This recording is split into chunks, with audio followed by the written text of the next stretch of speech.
Who decides when we die? The question hangs in the room like a jagged light, simple, direct, and impossible to ignore. For most of us, it arrives as a whisper in the hospital corridor, a legal line on a form, or the last sentence of an old prayer. But for Professor Alan Mitchell, it became the fulcrum of a lifetime, a question he carried into archives, monasteries, and late-night conversations with colleagues whose eyebrows never failed to climb when he used the word remembrance. Alan was 67, gray at the temples, and had the slow patience of someone who had learned to read the margins of history. For 40 years, he had taught comparative religion at a modest university, cataloging a pattern that refused to be tidy. Across centuries and continents, among desert ascetics, medieval mystics, Vedantic sages, and a scattered band of forgotten manuscripts, he traced the same insistence that the sense of separation between ordinary selves and an ultimate ground was at best provisional, at worst a deliberate forgetfulness. Where theologians found doctrine and scientists found objects, the mystics kept insisting that experience felt otherwise, that in certain states the borders dissolved and some kind of singular presence revealed itself. It was not an academic hobby. Alan's notebooks were dense with marginalia, phrases from Meister Eckhart scrawled beside notes from the Upanishads, a copy of the Gospel of Thomas worn at the spine, an annotated translation of Al-Hallaj's utterances that had once sparked a fat indictment. He had spent grant money and sleep, had lectured to polite audiences who applauded his erudition and then went back to their comfortable separations. He had been called eccentric by bishops and politely ignored by 2 generations of colleagues who preferred to keep consciousness where they could measure it. His tenure file contained letters that used words like interesting and insufficient. It was the pattern that gnawed him. How often the mystics described the same reversal, that identity, when stripped of the narrative armor, revealed an underlying continuity. These older voices did not always speak the same language, but their gestures towards an undivided presence were remarkably consonant. A 12th century Dominican and a nameless Upanishadic seer, separated by centuries in geography, could both speak as if the world were a stage where the actor and the audience were not distinct. Alan's conviction was precise but modest. The lived reports mattered.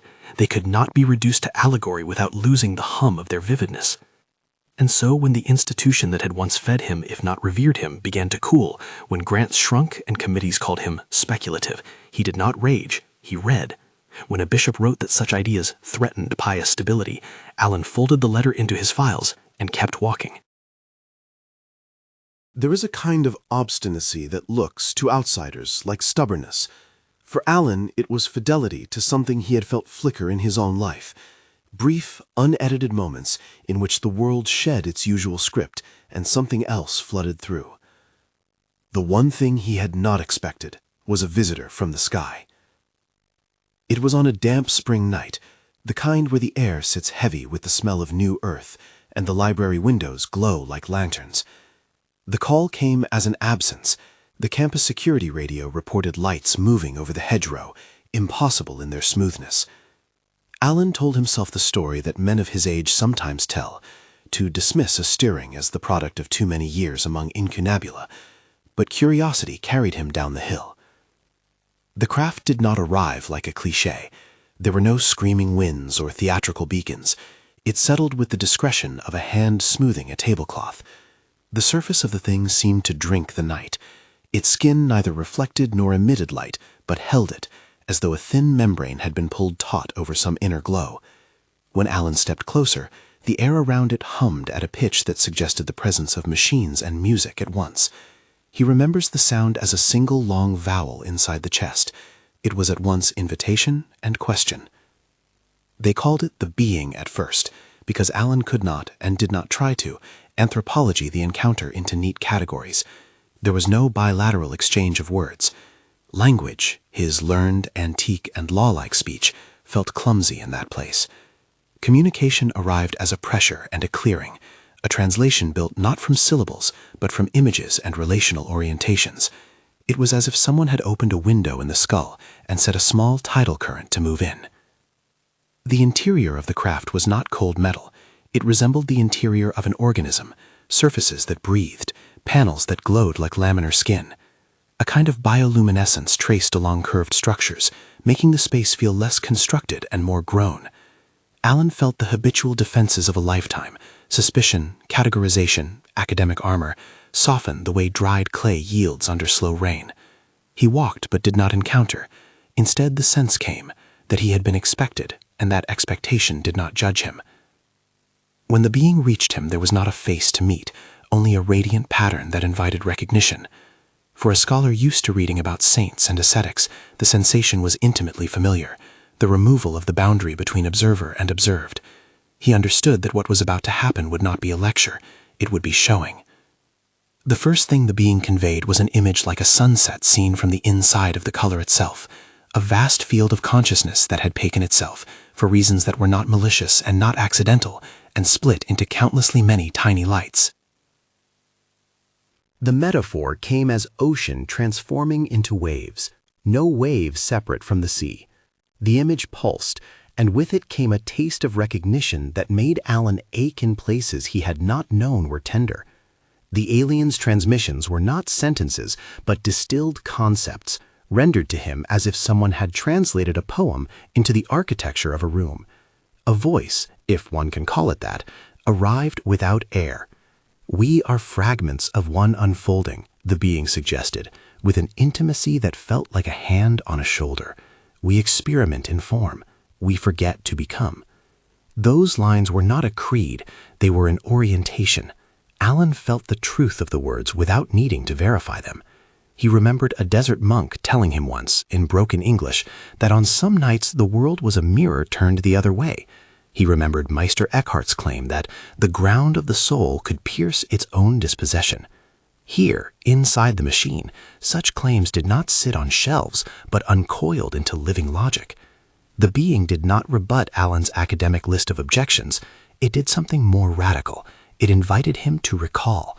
In a way mystics had phrased centuries earlier, through paradox, poetry, and the ache of unnameable longing, the craft offered Alan a direct enactment, an inner expansion that made the boundaries of his shape feel porous. He did not travel through space, he traveled through a quality of attention. Thoughts no longer felt like private possessions, but like weather passing through a city of souls. What passed as a description continued.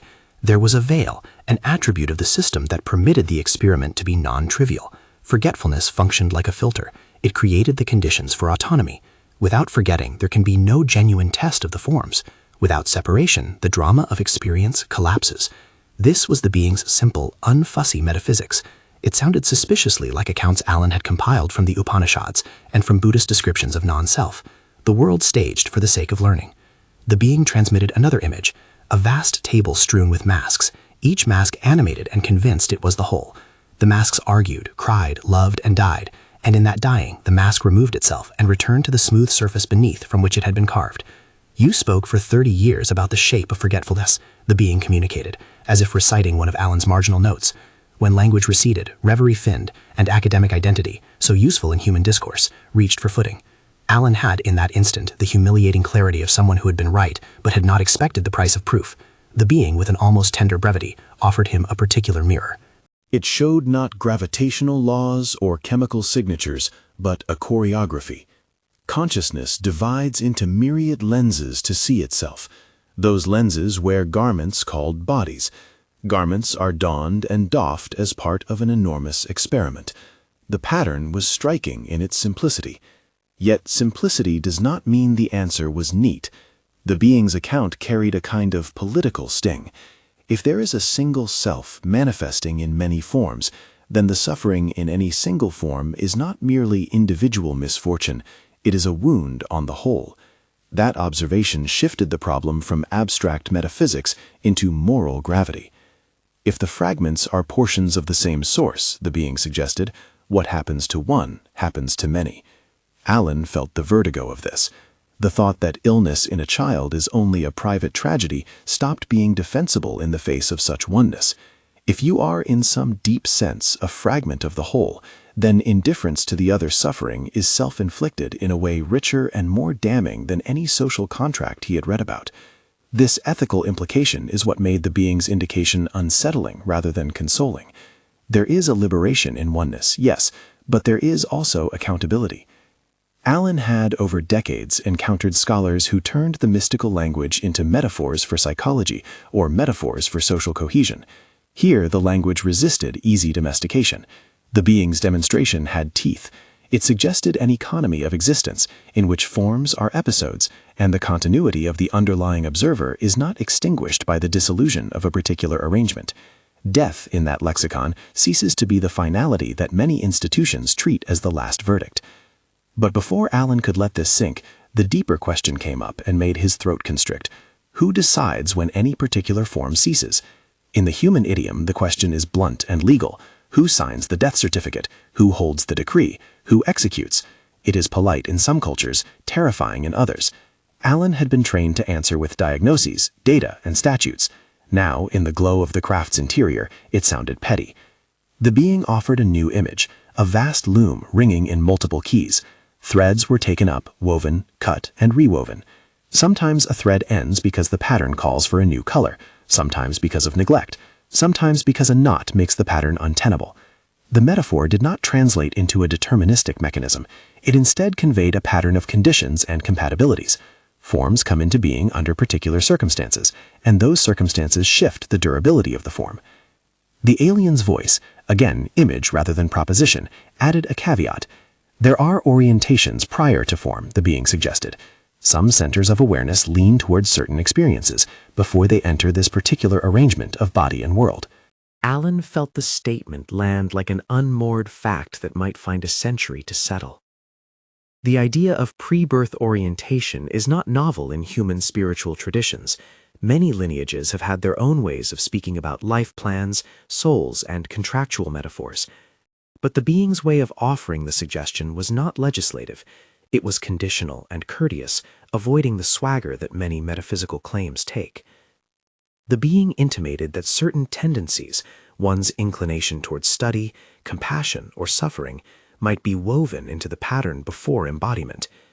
Alan remembered, with a jolt, the small private belief he had never fully entertained out loud, the idea that he had somehow chosen struggles that would sharpen the questions he cared about. Now, in the presence of a creature whose telepathy offered him a kind of corroboration, it became plausible without becoming proven. Important boundaries remained. The being refused to draw a pictorial diagram of death mechanics. It did not hand him a manual with paragraphs titled Death Protocols. It refused to occupy the priestly seat of judgment. The being's stance was neither theocratic nor indifferent. It was explanatory and provocatively open-ended. Forms are taken up and released according to patterns that include, but are not limited to, agreements prior to embodiment, systemic conditions, and the emergent necessity of the experiment. There was another stroke of the being showing that unsettled Alan more than any other.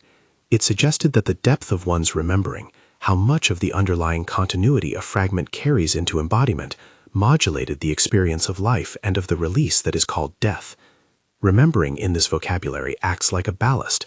A heavily remembered fragment is less likely to be buffeted by grief as though it were a new wind. Forgetting, by contrast, makes each dissolution feel like annihilation. Remembering here is not memory in the commonplace sense, recalling a childhood address or a person's face. The being used a different register, an inner recognition, a lived sense of being the continuity beneath appearances. Alan's years in libraries had not prepared him for this kind of cognition. He had read in St. John of the Cross about a dark night of the soul. He had sat with the accounts of Buddhist meditators who described dissolving into a luminous stillness. Those were fragments of the same grammar of experience the being was now complementing with its visuals. The implication for who decides was delicate. On the one hand, if certain pre-birth tendencies and the emergent needs of the system influence the timing of a body's ending, then the image of a single external deity pronouncing a death sentence becomes less convincing. On the other hand, neither the being nor Alan wanted to romanticize this. Systems can be brutal, patterns can replicate injustice, forgetfulness can be engineered and exploited. The being was not offering a theology of comfort. It was offering a map that reframed responsibility. Alan listened, and the craft's hum seemed to fold around the ethical sting. If death is woven into an experiment, then who cares for the participants matters. Institutions, religious, scientific, political, have long had an interest in shaping how people understand their passage. The being suggested that some of the human structures that have maintained control over questions of death and meaning have done so by codifying forgetfulness. That is, doctrines, rituals, and later biomedical definitions have sometimes functioned to manage populations' responses to mortality. This was not an accusation leveled at individuals with malice in their hearts. The being's observation was sociological and historical. Systems consolidate power by making clarity about ultimate matters either incomprehensible or administrable. Allen, who had watched scholarship and ecclesiastical authorities shy from or police mystical claims, felt a cold recognition. The history of suppression was not only theological but practical. From the burning that took al-Hallaj's voice, to the slow marginalization of texts such as the Gospel of Thomas, to the modern tendency to reduce consciousness to neurochemistry, the pattern was as consistent as it was complicated. The craft showed him a quick montage in the vocabulary of pattern, a book closed, a flame extinguished by decree, a footnote that became law. Those human histories were not the being's primary subject, they were context. The being's point was structural. Forgetfulness can be natural, it can also be encouraged. Allen remembered sitting in a seminar a decade earlier when a colleague had said with clipped civility that mystical claims are experiential artifacts, interesting but not decisive. He had wanted to argue that the experiential coherences across cultures suggested something more than artifacts. Now the being offered him proof of a different order, not statistical correlation, but the felt unity of the field. For Allen, the difference between artifact and field was as wide as a river. As the being unfolded its images, the craft did not remain a passive projector. Allen was given to see himself as he had been in earlier moments, holding his mother's hand at the hospice, reading the marginalia of a medieval manuscript by lamplight, being mocked by a dean. Each of those scenes appeared not as isolated incidents, but as nodes within a larger weave. He felt, with a certain tenderness, how the selection of his particular lifelines, his vocation towards sacred texts and towards asking unsettling questions, might have been a rhythm within a pattern rather than a mere concatenation of chance. The being's modulation never drifted into prophecy. It remained a demonstration, an experiential corroboration of what many mystics had tried to say with poetry. It validated Allen's instinct that the story of separation had been part of the experimental design. It did not, however, give him the satisfaction of legalistic answers. Where institutions promise clarity, this is life, this is death, the being offered an ecology. When you asked, "Who decides when we die?" the being conveyed with the mildness of a teacher answering a child's question, you meant, "Who signs the verdict?" We replied differently. We said, "Look at the system." Allen felt the answer press against him like a cold breeze under a door. Not the verdict of a judge, not even solely the script of prior agreement, but an emergent property of pattern, necessity, compatibility, and the measure of remembrance. He tried to pin the idea down with the vocabulary of his training. Was it fate, a preordained plan, biological termination? None of these fitted perfectly. The being allowed him a term. Orchestration was too personal. Mechanism was too impersonal. The being's term felt like a liminal concept, something in between. It said, simply enough, through the freighted grammar of image, forms are born when the system requires a vantage point. Forms are released when that vantage point has fulfilled its function, or when the conditions supporting that form cease, or when the balance of the pattern demands transformation. Thus, decision is not a singular fiat, but a function of many interacting variables. The being intimated that in some cases there might be pre-birth orientations that incline a fragment toward particular experiences, and that in others systemic necessity imposes an end. Allen asked, in the small human voice he could still access, what that meant for free will and for grief. He wanted to know whether this explanation would comfort families in hospital rooms, whether it would calm a father who watches his child slip and breathe shallowly. The being answered as if nervous about being cruel. It did not offer sentimentality. It reiterated the central ethical corollary. If we are one, then how we treat the fragile matters. Remembering is not an escape from responsibility. It is the ground of it. You asked who signs the paper, the being translated again with ironic gentleness. I answer, no one signs the paper like a clerk. The decision emerges from pattern, some aspects agreed, some emergent, some indefinito. indefinite in the particulars your institutions like to demand. Those final words landed with a note of humility. The craft did not rewrite hospital charts. It did not hand him a ceremonial key to immortality. It gave something more unsettling, a reorientation that displaced the locus of decision from a personified authority to a complex system that included, crucially, the quality of one's remembrance and the way human structures enabled or suppressed that remembrance. Alan's mind, wired for classification, reached for diagrams. He wanted lakes and flows, cause and consequence, a place to pin ethics with nails. The being, to its credit, resisted being nailed down. Instead, it offered practices, simple, pedestrian tools, not cosmic secrets. 3 things, it suggested, could increase the ballast of remembering. A conscious pause in the day to notice the seam between thought and being. A soft recognition of others, especially strangers, as more than objects. And an evening practice of gratitude that honored the day's small passages. These were not guarantees, the being made clear. They were protocols for increasing the probability of recognition during life and minimizing the terror of dissolution. Alan felt the suggestion as both relief and a new burden. There was no easy solace here. If recognition brought moral obligation, then the practices were not a path to privilege, but to responsibility. He left the craft with a feeling like a wound that had been cleaned and left to heal in the open air, painful but less infected. Walking back across the dew-slick grass, Alan had a moment of unexpected clarity about an old memory. A child in a refugee camp offering half a crust of bread to his younger sibling with the frankness of someone who has forgotten the doctrine of scarcity. He had always carried that scene as an emblem of human goodness. Now he saw it with different eyes, as a natural, perhaps spontaneous, remembering of relationship despite the apparatus of scarcity around it. It was not romanticism, it was data of the heart. When he finally told his story, slowly, haltingly, first to a friend who had seen odd lights that night, and then to students who would listen, he tried to be precise about the distinction between an experiential report and a testable hypothesis. The craft had not produced instruments a physics journal could publish. It had produced a kind of phenomenological confirmation, a felt sense aligning strikingly with the descriptions the mystics had left. To Alan, this was important because truth in queer territories often arrives in convergences, a pattern repeated in Siamese syntax. He expected incredulity, and sometimes received it. He expected curiosity, and sometimes found it. What he dearly did not expect was the ferocity of institutional response.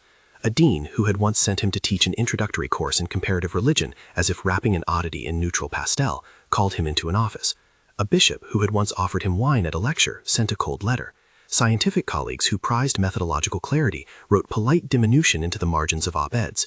Each reaction was a minor hemorrhage. Each suggested how deeply nervous people become when categories shift. The being's refrain, forms as experiments, remembrance as ballast, decision as emergent, had not been manufactured to trouble institutions. But troubles come in the wake of language that refuses to be domesticated. When you say that death is not the final verdict of a judge, but an emergent quality of a larger field, you upend the leverage certain institutions have used to regulate behavior and to comfort themselves with jurisdiction.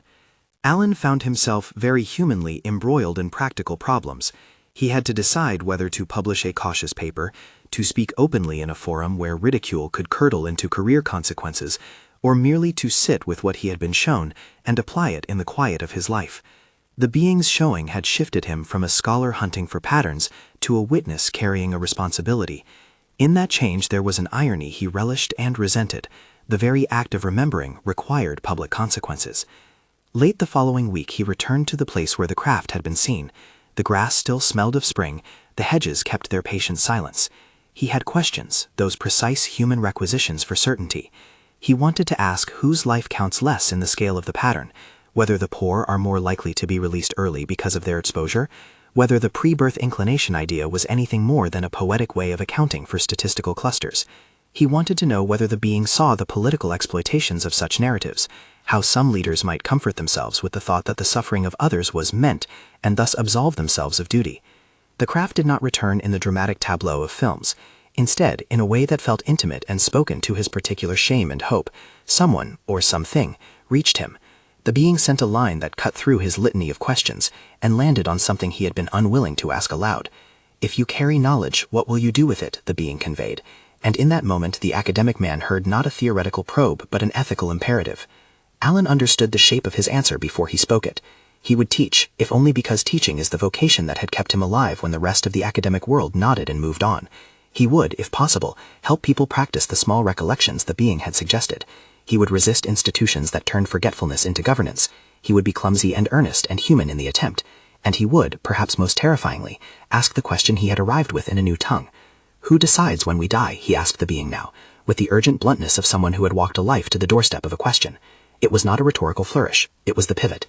The being's reply began as images: loom, ocean, veil, but then tightened into a phrase that was neither absolution nor technicality. It sounded, when Alan translated it back into human terms, like a judgment that refused to be a sentence. Decision, it suggested, is a movement across levels. The form's end is shaped by the pattern's need, by the form's own capacity for remembrance, and sometimes by orientations taken before embodiment.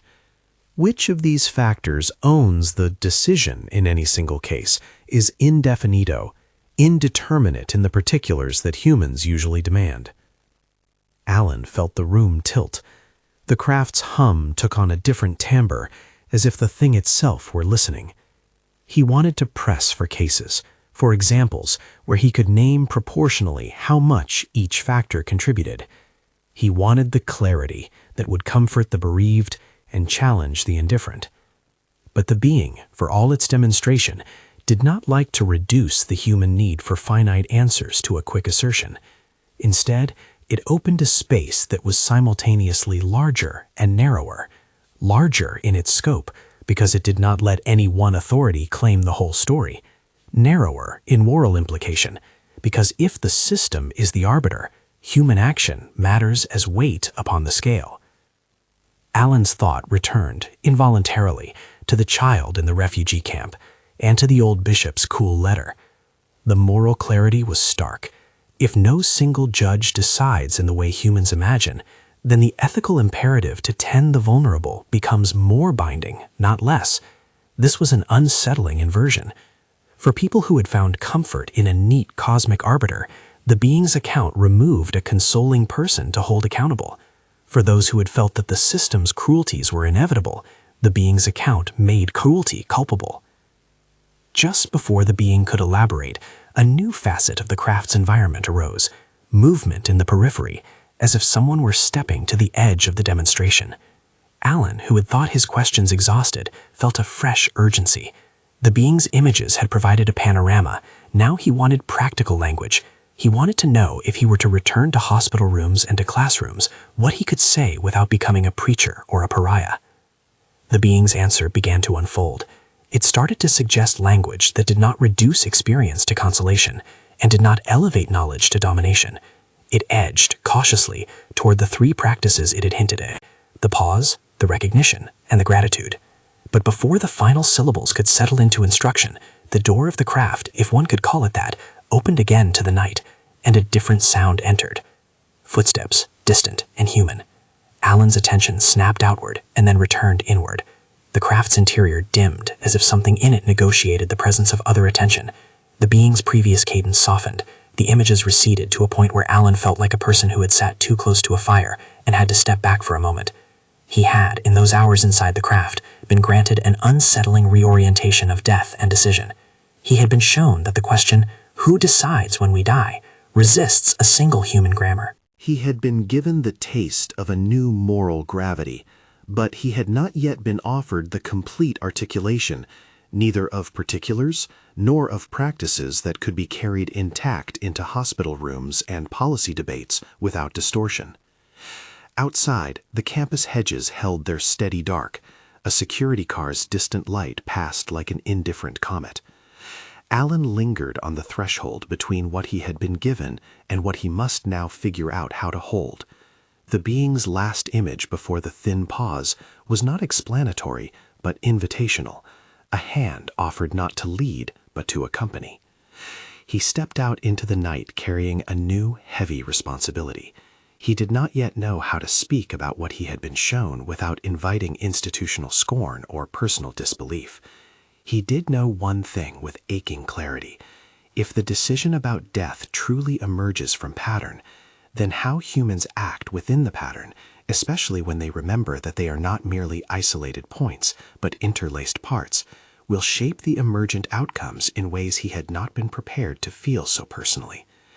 He walked back toward the lights of his office, toward a stack of lecture notes that suddenly seemed both trivial and urgent. He was thinking of how he would translate the being's images into sentences people could live with, when his phone vibrated in his pocket and a message blinked on the screen. It was from a former student who had seen Alan's lecture on mystical convergences years before. Single line, "Have you ever thought that dying could be a choice?" The question was innocent, naive, loaded. Alan looked up at the sky. The stars were there, ordinary, distant, and for the first time in months they looked like holes in a curtain rather than fixed points. He pocketed the phone and began to walk, not yet knowing whether he would open his mouth to answer or simply to listen. The being's voice, inside him, finished a sentence that the world outside had not yet heard. The message on his phone made Alan laugh in a way that sounded like a cough. "Have you ever thought that dying could be a choice?" The line was innocent and blunt, like a student note folded into a textbook. He stopped under the lap of a streetlight and read it twice, feeling the craft's hum still under his ribs, as if the world had not quite finished vibrating. Choice. The word tasted both dangerous and exact. Inside the craft, the being had avoided legalese and bureaucratic metaphors, but it had not fled into poetry either. It had shown him a loom, a veil, a surface of golden fluid, images that resisted the comfort of a single noun. If there were choices before birth, if remembering eased the passage, if systemic conditions shaped form, the implication was not that dying was a private consumer preference. It was that agency in the matter of endings was distributed and messy and morally freighted. He walked on, thinking of funerary rituals he'd catalogued and rituals he'd never dared to attend. Images from his life unrolled like film. His mother's hands, the lamplight on marginalia, the refugee child with a crust of bread. He heard the being's soft translation in his head. If you carry knowledge, what will you do with it? The question had shifted from metaphysical curiosity to vocational summons. Alan began, clumsily at first, with small experiments. He inserted the being's 3 practices into the life he already lived, testing them not as metaphysical keys, but as ways to tune attention. He taught a class on mystical convergences, and, rather than commence with a dry histogram of parallels, asked students to sit for 5 minutes of silence.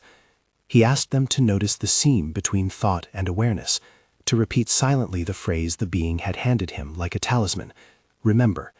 He encouraged them to try recognition, seeing a stranger not as an object, but as a center of valence, and to keep a simple night practice, 3 small gratitudes before sleep. Predictably, the first reactions were theatrical. A cluster of students scoffed with the polite scorn of those trained to be suspicious of anything that resembled self-help. Others, younger and less armored, wrote email thanking him for giving a language to what they'd long felt when tears had come without clear cause. Several nursing students, who had shuffled through his lectures because they had to, found themselves returning to him with stories of corridors where an extra moment of presence had altered a room. It is important here to insist on tone and limits. The craft had not handed techniques that guaranteed a diminution of pain or scripted the moment of passing. Alan refused to let practice be sold as panacea. Instead, he described his experiments in the clinical humility of a scholar who has had an experience and must learn how to talk about it without claiming to have patented it. He taught the practices as probabilistic protocols, simple shifts in attention that might increase the ballast of remembering during life, and possibly at the hour of release. He used hedge words, might, could, indefinitive, because the being had insisted on ambiguity where humans demanded certitude. Word moved, as it does by attrition and by amplification. A former student who had become a chaplain invited Alan to give a short workshop at a hospice. The hospice director, Dr. Patel, agreed with caution. Pain management and ethics committees required certain scripts to be followed, but there was room for a workshop and presence.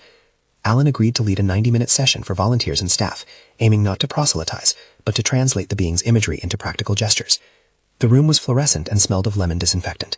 A circle of chairs held nurses, volunteers, a social worker with a ponytail that had gone white at the temples from long nights, and a young physician who kept a hand on his phone as if it were a lifeline. Alan began not with the loom and the ocean, but with the very simple directive the being had given. Pause. Pause, he said, and the word landed with strange authority in a place used to triage. Notice the seam between your thinking and awareness. For 30 seconds, don't do the thing you are paid to do. Simply notice the heavy point behind your eyes. It was a small experiment, but the room shifted. A nurse who had been all efficiency and checklists later told him that in her next shift she had paused before entering a room and had found herself not prepared to begin a checklist, but to sit and listen. She did sit, and the patient, a man named Tomas, opened his hand and placed it over the nurse's. "Thank you," he said, and then died 2 days later, with a softness she could not have measured, but would not forget. The hospice setting produced stories that were, by nature, partial and ethically complicated. A family's grief cannot be legislated into comfort. A body's decline cannot always be made respectful by intention. Yet those small moments of presence, those deliberate pauses, created space in which people could reorient. Alan watched, again and again, that presence altered the texture of exchange. Machines still beeped, drugs still managed neurons and nociception, but awareness shifted, and the narrative of death as verdict sometimes loosened its grip. One evening, Dr. Patel invited him to speak with a family that had gathered around a woman named Maria. Maria had been a seamstress and a fierce mother, and her lungs had given out after months of illness. Her brother was in the room, rocking his knees. Her daughter held a rosary, though she had not attended Mass in years. The family had come seeking counsel, practical things about hospice, comfort measures, and, with the bluntness that pain brings, someone asked the only theological question clinics refuse to codify. Is she suffering because God wills it? Should we remove the ventilator? Alan spoke with the same guarded candor he had cultivated since the craft. He did not give them metaphysical certainties. He described the being's images as images and the practices as practices. He said that some traditions speak of pre-birth inclinations, and that the craft had agreed these might exist, but that the specifics of any single case were indefinito. He emphasized responsibility. If the pattern does not leave dying to the whim of a single clerical hand, then the choices made by those around the dying person matter immensely. He suggested 3 invitations, not demands. Pause together for a few minutes and simply breathe with Maria. One person at a time come near and state something they were grateful to her for. If it felt right, offer simple recognition using words like, "I know you are more than the sickness." The family, weary and raw, consented. They gathered. The daughter, voice breaking, said, "You taught me to sew and to hold on when the thread would fray." Her brother stroked his sister's hand and said, "You were my map." The scene that followed is the kind of thing that photographs do not serve. Maria's chest rose and fell. Machines charted decline. But there was a change in the room's quality. The air lost some of its clinical sterility and gained, instead, the texture of human attention. Hours later, Maria passed. It would be irresponsible to say that the practices caused the passing to be easier. It would be similarly wrong to say nothing happened. People in that room later described a shifting. Grief was present, of course. The family still carried the wound. But they also spoke of an executorless ordination, a release that felt to them more like returning than annihilation. For them, the being's images had become a language to hold the unholdable, a map not of mechanics, but of ethical posture. As these stories circulated, they attracted scrutiny. The local paper ran a careful article that painted Alan as a thoughtful oddity. An op-ed in a neighboring city's journal accused him, with Britain rhetoric, of romanticizing death and trivializing clinical care. The dean, who had once admired his erudition, sent a note advising caution. The bishop's earlier coolness hardened into public skepticism. Institutional resistance was predictably multifaceted. Some theologians worried that Alan's language undermined doctrines central to pastoral care. Some scientists argued that these were simply cognitive biases, narrative concessions people make in the face of meaninglessness. Alan listened to each critique with a scholar's gratitude. Critique refines insight when offered honestly. But he saw patterns too. Institutional power often reacts not because ideas are wrong, but because they threaten established jurisdiction. If death ceases to be a legal, medical, or clerical monopoly, then power diffuses, authority loosens. The being had warned him about this. Forgetfulness could be natural. It could also be bolstered by systems that found instrumental value in people remaining disconnected from their deep sense of continuity. Alan thought about Al-Halaj, about the burning of voices that troubled order. He thought about suppressed gospels, and about the tendency of institutions, religious and scientific alike, to fixate on definitions that make populations administrable. His memory of the craft's images included small scenes: a book closed, a flame extinguished, a footnote turned into law. The politics of remembrance was not mere academic curiosity, it was governance. At a public lecture, he leaned into this difficult territory. He did not condemn, he described dynamics, how rituals can serve as true consolation, but can also be repurposed to produce docility, how scientific paradigms can illuminate but also occlude questions that do not fit their instruments. He appealed for humility and for a politics of care. His talk would be lambasted by some and lauded by others. Yet the thing he feared most was not outrage, it was domestication. The reduction of the craft's showing into a new catechism that could be mass-produced and employed as a comfort racket. Alan had in his notebooks a tab marked practice, not dogma. He repeated it privately, like a rosary. He taught that remembering increases the possibility of experiencing dissolution as a change of form rather than annihilation, but never claimed memory guaranteed a painless release. Institutional pushback was not the only resistance he faced. There was, more insidiously, his own ego. The being had softened for a time something of Alan's professional armor, but the world treats novelty as currency. Offers of interviews arrived. Some radio hosts wanted him to talk of cosmic secrets. He felt the old human pull toward recognition, the appetite to be seen as the one who discovered a great secret. The being's earlier image of masks argued back. Weariness with being mistaken for a mask came with the craft's showing. Alan tried to hold himself accountable. One afternoon, a former colleague, a man named Dr. Leary, called him into a faculty meeting to discuss the ethics of his public work. The tone was not hostile. It was institutional morbidity, concern about grants and reputations. Leary asked carefully whether Alan was turning the department into a home for credulous thinking. Alan had rehearsed an answer for such interrogations. He said, "If we treat mysticism as mere psychologizing, we miss its empirical depth as described by its practitioners. If we treat it as doctrine, we risk dogma." He leaned on convergence, repeated experiential descriptions across time and culture that point to a shared grammar. He refused to offer the craft as proof of anything empirical. He described it instead as an experiential corroboration that suggested a metaphysical model, non-duality, that reconfigures our ethical stance toward death. The faculty file grew thicker. A grant application that had once sailed through bureaucracy now bobbed in an eddy. Alan found himself at a peculiar crosshairs, marginalized by the mainstream that prized methodological monotony, embraced in pockets by those who hunger for an integrated ethic. The being's gift had simultaneously enlarged and risked his life. Amid these professional trials, intimate events shaped him most. A student named Leela, who had come to his class skeptical and watchful, returned months later with a trembling story. Her father had been ill and had fallen into recurring nightmares about being abandoned. She had been with him in the ICU, where the machines had slept and woke like predatory fish, and the staff had moved with choreographic efficiency. In the middle of a night, after trying the pause and a brief recognition exercise, Lila tried a different intervention. She invited her father to recall a memory where he felt connected, dropping pebbles into a river with his own father when he was 5. She described the pebbles, the small waves, the way light speared between them. The father's breathing shifted. Whether the father remembered the pebbles in any metaphysical sense is indefinito. What mattered to Lila was that the memory altered the room's temperature. He passed weeks later, and Lila later wrote to Alan saying she had not found answers, only a strange peace. She used an adjective Alan had not expected, responsible. It is one thing to feel peace. It is another to feel that peace has a moral weight. The being's insistence that remembrance implies responsibility began to shape Alan's practical ethics. If suffering is not merely inflicted on isolated individuals, but is in some sense a wound of the whole, then interventions are not optional extractions, but moral necessities. Charity is reframed not as pious sentiment, but as structural repair. Alan found himself nudging students and volunteers toward policy conversations they had thought too abstract.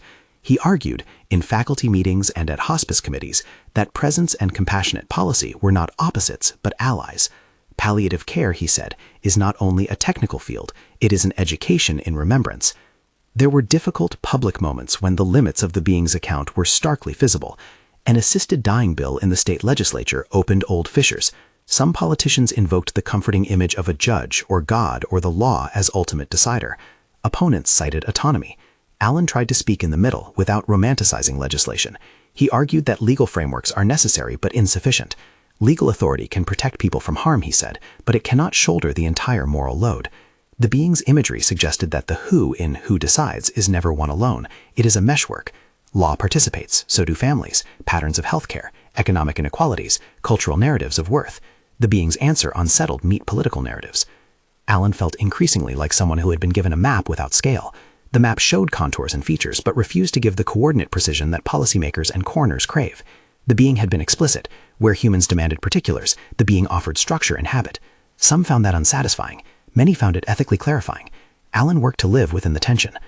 One of the more painful episodes tested the being's lessons. A young man named Matteo was admitted to the hospice after an accident. He was 27, a mechanic, with a fiancée named Sarah who sat beside his bed with a look of unmoored fury and love. They had a baby due in 3 months. Mateo's condition was complicated, his organs faltered. The question of intervention or withdrawal hovered like an invasive instrument. Family dynamics made the matter more than clinical. Mateo's father, stoic and frugal, argued for all measures. Sarah, exhausted and sleeping less, advocated for comfort. The medical team convened the ethics committee. Where did decisions end and negotiation begin? Who held the authority in that life? Alan had been asked by Sarah, who had once been Leela's roommate, to come and speak. He agreed with trepidation. He knew the danger of platitude at the bedside. He also knew the urgency of presence. He arrived with no plans, only the being's small protocols and a determination to listen. The room was heavy with fluorescent light and the smell of antiseptic. Mateo's chest rose in slow waves, the beeps counting out a diminishing metronomo. The father maintained a stiff jaw. Sarah's hair had yellowed at the roots with sleeplessness. The baby inside her moved as if testing the world. Alan sat at the foot of the bed and asked only to be permitted to describe a few things the being had shown him: the idea of fragmentation into forms, the veil of forgetfulness, the notion that memory of continuity is ballast. He was careful to say these were images and not proof. He made clear when questions of pre-birth choices arose. He felt the room's skepticism like static. Then he asked a small question. If you could give this moment a single shape, what would you want it to be? It was a pedagogical trick more than anything. People find language in paradox. The father looked bewildered and then said, with the roughness of someone who did not know tenderness as a vocabulary, dignity. Sarah said, tenderness, and then weeping for the baby to be safe. The medical team listened. No one promised outcomes. Alan suggested tentatively 3 gestures the being had emphasized: pause, recognition, gratitude, but he framed each as optional and morally freighted. He asked them to try the pause, to breathe as one for 60 seconds, to let each human in the room notice without instruction. He asked each to say one small gratitude to the patient. No theology, no trite reassurances, just a human witness. And he asked that each, if they wished, touch Mateo's hand and speak a sentence of recognition, not to say they were God or to promise anything metaphysical, but simply to acknowledge a presence beyond the physiology. They did it clumsily. The father at first could not find words. The nurse offered an awkward grace. Sarah whispered confessions. When the father finally said, "You mended my truck 30 years ago. You kept the tires on my life," and the nurse touched Mateo's wrist and said, "You are not only the chart," something in the room unlatched.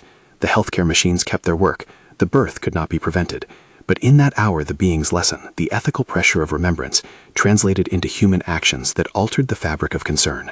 Mateo died 3 days later. It would be irresponsible to assert causality between the practices and the timing or quality of his dying. What is true is that Sarah later told Alan that the hours when they had paused and recognized had allowed her to move through grief with a texture that included vividness rather than only obliteration. She said, too, that facing the decisions with the family had made her father visibly gentler. Whether the change in him was transient or lasting, that gentleness had meaning in the moment it was needed. The decision in Mateo's case had not been a single signature on a single parchment. It had been an emergent negotiation among biology, economics, the family's choices, the medical protocols, and the presence or absence of remembering. Alan used the case not as evidence, but as a case study in complexity. It underscored what the being had insisted upon, that questions of finality live in a web of interactions, some preconditioned and some emergent, and that the moral demand on living fragments is to act with the awareness that their acts are part of the pattern. As months passed, Alan's life settled into a rhythm: teaching, small clinical collaborations, public speaking, a growing catalog of modest experiments. He kept a private journal in which he recorded instances where the practices seemed to alter the atmosphere of endings. There were many null results, moments when nothing seemed to change, and there were moments where presence made a difference that defied neat categorization. He preserved both types of entries with equal care. The being's demonstration had not offered him an industrial formula, it had offered him a discipline of attention. He also encountered the darker possibility the being had warned about: narratives that used the idea of pre-birth inclination to rationalize suffering. Some practitioners began to circulate stories that suggested the poor chose hardship for spiritual growth. Alan responded publicly and forcefully. Choice language, he argued, cannot be co-opted into moral abdication. If certain tendencies predispose someone to a kind of life, we are not freed from responsibility to alleviate misery. On the contrary, the being's account of oneness makes our duty to relieve suffering more imperative. To claim otherwise, Alan said, is to misuse the metaphysics into a myth of absolution. The being's presence, though, remained a private axis. He did not want to turn it into a marketing campaign. He kept the craft's showing close, and the being's sparse telepathic lines returned to him at odd hours, like keepers of an internal liturgy. They were minimalistic and elliptical. We do not unmake, we disrobe. Remembrance is ballast. Pattern needs vantage. These transmissions were not instructions for policy, but felt sounding boards for an ethics of attention. They returned to the question of who decides, from abstract speculation to a steady imposition. Action matters. Alan's personal life altered as well. He found himself, perversely, more present at small rituals he had once dismissed. He rang his sister, with whom he'd been formally distant for years, and they spoke like two schoolboys remembering a backyard. He visited his mother's grave and read aloud some of the marginalia he had once saved. He noticed the mercy of small things, the way a bird resisted rain, the way a neighbor baked bread and left it on a stoop. These were not grand revelations, but they accumulated. They were the humus in which the being's practices might take root. There were, inevitably, those who asked for more. A journalist wanted to know whether the alien had an agenda. A televangelist called to offer platform.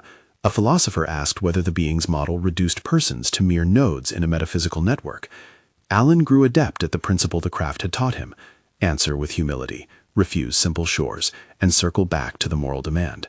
The being had offered images and practices, not an allyship with those who would exploit the idea. At an academic panel, a young neuroscientist challenged him directly. If non-duality is true, she asked, then why do we see correlates of consciousness in brain activity? How does your model relate to what we can measure? Alan acknowledged the empirical findings, brain states, correlates, patterns of neuronal firing, but he refused to let the materialist explanation swallow the horizon. He said that measurement and manifestation can coexist. The brain could be the instrument through which one human form expresses a particular lens. Correlates do not preclude pervasion. He admitted the limits of his own certainties and called for more careful interdisciplinary research that kept the integrity of phenomenology alive. He insisted that the presence of measurable correlates does not automatically negate the ontological status of consciousness. It complicates it. The response to such humility was mixed. Some applauded, others derided him as indecisive. But indecisiveness was, in a way, precisely his point. The being had resisted decisiveness where it would be premature. It proposed a structure in which meaning and measurement both mattered, and in which the ethical responsibility of living acted regardless of metaphysical closure. Years moved like pages turned. The most personally agonizing lesson for Alan came when a friend and fellow scholar, Miriam, fell ill with an aggressive disease. Miriam had always loved the mystery of poetry and hated doctrinal coercion. She and Alan had argued about texts in late-night conferences. She had once sat in his seminar and argued for a rigorized agnosticism. When she was in hospice, they sat together in a twilight of books and small jokes. He read to her from the upside-down glossary of his life, and she, with a raspy laugh, corrected his Latin. Alan thought often of what the being had shown him, and how woefully inadequate human language was. He described to Miriam, haltingly, the images of ocean and loom. She, pragmatic to her marrow, asked a familiar question: who decides when it's time? Alan answered with the full humility the craft required. The being had suggested the decision is an emergent property of pattern, sometimes shaped by pre-birth inclinations, sometimes by systemic necessity, sometimes by the capacity of a fragment for remembrance. In the particulars, it is indefinido. Miriam, a person who had spent her life loving ambiguity, smiled. "Fine," she said. "Then let's be blunt. What would you have me do?" He did not want to offer practices as magic. He offered three things, the same small disciplines that the being had suggested, not as panacea but as orientation. They paused, they recognized, they practiced gratitude. In Miriam's case, the practices did not change the course of her illness. They altered the texture of their last conversations. They made room for ironies and for tenderness. When Miriam died, Alan felt once more the dual sting of loss and a strange, skeptical consolation. The being's metaphors had not erased grief, but they provided a frame that made grief intelligible as participation rather than final negation. The public story of Alan's encounter continued to ripple. A small group of seekers and clinicians formed an informal circle that practiced the being's exercises in community. They were an unlikely coalition: nurses, a retired priest who had once read Eckhart for solace, a cognitive psychologist seeking qualitative data, and a few curious students. Their meetings were clumsy and often fell into argument, but slowly they became a laboratory of attention. They developed modest outcome measures, certain self-reported reductions in existential terror, increases in perceived meaning, better communication in families under stress. The psychologist warned about biases and placebo effects. The group invited critique. Allen insisted the work be held accountable. Out of those gatherings came an unexpected development. A small hospice in a poor district, where resources were scant and suffering acute, invited the circle to pilot a program. There was no money in it at first, only the idea that presence might be teachable and could alter how suffering was met. The pilot produced ephemeral results and many limits. Protocols were imperfectly applied, staff turnover was high, systemic pressures, beds, insurance, understaffing, left their marks. But within that imperfect ecology, staff reported fewer encounters marked by panic and more moments where families reported feeling seen. The hospice director, pragmatic and world-weary, said to Allen one day, "This doesn't fix the system, but for 10 minutes yesterday, a woman called Maria and I both felt like we'd given her something that mattered." Those 10 minutes were not cosmic proof. They were, as the being and many mystics would say, data of the heart. Allen collected such data like a person collecting small luminous stones. He kept the stones in his pockets and in his notebooks, not as trophies, but as testimony. Toward the end of his life, Allen became, in the quiet way of those who have carried a secret and then turned it into service, an advocate for an ethics of remembrance. He published cautiously, papers that paired phenomenological descriptions with case studies and with the oldest texts he loved. He did not aim to topple institutions overnight. He did not aim to found a movement. He aimed rather to shift the grammar of powerful people so that they might see dying not only as a juridical matter, but as an ethical one, in which their choices exerted structural leverage. The alien's showing continued to haunt and to guide him. The craft had refused the role of arbiter. It had offered an architecture of attention. That architecture contained a verdict of sorts, one that was less juridical than moral. If death is woven into a pattern of mutual becoming, then our treatment of each other shapes that pattern. There is no single signature. The decision is distributed. That distribution, however, does not absolve us. If anything, it increases the weight of responsibility. When someone is hungry, it is not merely their private lesson. It is a cut in the whole organism. Allen's final public lecture was more of a pastoral meditation than a research talk. He spoke about the ocean and the wave, about the veil of forgetfulness and the light that peeks through. He told the crowd plainly that the craft had not given him neat answers. It had given him an ethic. He described the 3 practices again, not as techniques to ensure a painless end, but as disciplines that train the heart to be less small. He closed with the question he had carried for decades: who decides when we die? He answered not with a judge's seal or with a scientific certificate, but with the being's image turned toward moral clarity. Decision, he said, emerges from the field, from pre-birth inclinations that might be indefinitive and specifics, from systemic and social conditions that can prolong or abbreviate forms, from the degree of remembrance carried by the living fragment, and from the collective choices people make in the ways they attend to each other. He ended with an imperative rather than a comfort. If the decision is emergent, then act as if you were part of the deciding. Love as if your neighbor's wound were your own. Train attention in simple ways. Resist systems that profit from forgetfulness. Protect the vulnerable with law and tenderness alike. He would not promise anyone immortality. He would not tell families that their grief was wrong. He would say instead that to remember is to take up the moral burden of another's life.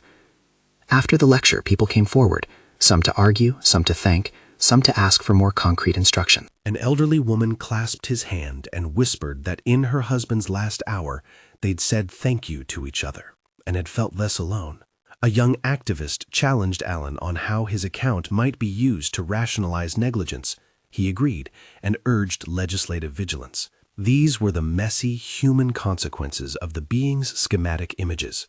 At home, in the late hours when the university's lights dotted the campus like a field of small, sleepy stars, Allen reflected the way he always had, with notebooks open and marginalia sharp. The craft's visit had not made him a prophet. It had made him a witness. He felt both the comfort of a life that had been shaped by an answer and the burden of carrying what could not be neatly anthropologized. He sometimes wondered whether an alien being, even one of the gentleness he had known, should be given the authority to shape human practices. He remembered the being's caveat. It refused to be a priest. It refused to hand down decrees. It showed images and offered practices. The authority, therefore, was not in the being, but in how humans responded. That, perhaps, was the being's most unsettling lesson. If the cosmos is less a courtroom and more an ecology, responsibility slides away from a single omnipotent signature and onto the shoulders of millions of small decisions. In the final years of his life, Alan taught, he argued, he sat with dying people, he wrote cautiously, and he kept the three practices like a small toolkit issued at the edge of human flammability. He encouraged others to try the pause, recognition, and gratitude, not as ritual incantations, but as ethical habits that increase the likelihood of remembrance. He insisted always that the being showing was experiential, not juridical, and that particulars are often indefinitive. When asked by a graduate student what single sentence he would leave behind about the question, "Who decides when we die?" he thought a long time. He might have said something metaphysical and soaring. He chose instead moral plainness. He said, "No one signs a single death certificate alone. Decision is woven. Your acts are threads." That modest sentence sat between poet and ethical exhortation. It refused to make the metaphysics tidy. It refused to let institutions off the hook. It returned the question to each person who heard it and asked them to measure the weight of their attention. On his last walk across campus, under a sky that had become familiar in new ways, Alan paused by the hedgerow where he had once seen smooth lights. He did not expect the craft to reappear. He did not expect answers. He reflected instead on the phrase that had followed him since that night. "If you carry knowledge, what will you do with it?" He opened his palms to the night and felt not cosmic finality, but the electric fact of choice. Small, mundane, moral. There was an unsettling freedom in that, not a promise of immortality, but the obligation of care. The being had not removed grief. It had deepened responsibility. So who decides when we die? The answer the alien gave Alan was not the comforting signature of a single arbiter. It was more radical, and therefore more unsettling. Endings arise from an interplay of pattern, inclination, systemic conditions, and the ballast of remembrance. The particulars, who weighs more in any given hour, remain indefinito in ways humans prefer not to accept. The moral upshot is clear. We are co-authors in the field. Our attention, our laws, our kindnesses and cruelties all become part of the loom. If this story has unsettled you, consider it an invitation. There are simple practices, pause, recognition, gratitude, that do not promise miracles, but train the heart to carry the weight of others. I have put together a brief companion guide that summarizes the three practices and offers suggestions for how to bring them into hospital rooms, classrooms, and families. If you want to explore these tools further, you can download it through the link in the description. The question remains for each listener and reader. How will you act in a world where endings are not single decrees, but shared outcomes? The being left Alan with no neat closure. It left him, and through him us, an ethical demand. To remember is not to escape mortality. It is to become more accountable in its face.